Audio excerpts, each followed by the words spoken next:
আজকে অফিসে বাড়ি ফেরার পথে আমি নিয়েছিলাম এই রেডিমেড ফুচকার প্যাকেট আর এই রেডিমেড চুরমুড়ের প্যাকেটটা। তো রেডিমেড ফুচকার প্যাকেটটা খুলছি আমরা, তো দেখবো এরপর এর মধ্যে কি কি থাকে। এর মধ্যে ছিল 6 পিস ফুচকা, আলু, ছোলা মটর, আর ছিল জল, টক জল। আর হাফ চুরমুর তো আমার মা হাফ খেয়েই ফেলেছে।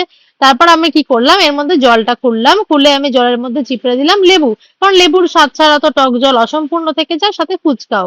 এবার জলটা একটু ঘেটে নিলাম। এবার আমি কি করব, মটরগুলোর মধ্যে আলুটা মাখিয়ে নেব। তারপর আমি একটুখানি ফুচকা ফাটিয়ে ঠিক প্রসেস অনুযায়ী আলু ভরে এবার আমি টক জল দিয়ে এই ফুচকাটা ট্রাই করব। তো আমি খুব এক্সাইটেড খাওয়ার জন্য। খেয়ে আমি দেখলাম ওয়াও, মানে সত্যি তো এটা তো খুব ভালো ছিল খেতে। এবার আমি চলে এলাম চুরমুরটাতে। চুরমুরটা একটু টেস্ট আনার জন্য আমি ফুচকার জল টক জলটা অ্যাড করেছিলাম। তারপর আমি যাবতীয় সবকিছু ইনগ্রিডিয়েন্টস দিয়ে মেখেছি। দেখে তো আমার খুব ভালো লাগছিল, খাওয়ার জন্য আমি আরো এক্সাইটেড ছিলাম। তারপর আমি ঝুড়ি পাতা ছড়ালাম, ছড়িয়ে একদম দেরি না করে মুখের মধ্যে চালান করে দিলাম।